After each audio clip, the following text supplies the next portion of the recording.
মৃত্যুর পরে এক নেশাখোরের স্বর্গে স্থান হলো।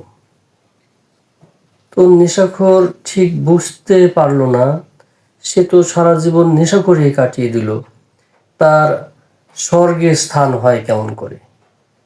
হঠাৎ স্বর্গের ভিতরে স্বর্গের এক দেবতার সঙ্গে দেখা। তাকে নেশাখোর বলল যে আমি তো সারা জীবন নেশা করে কাটিয়েছি, আমার স্বর্গে স্থান হলো কেমন করে, একটু বলবেন?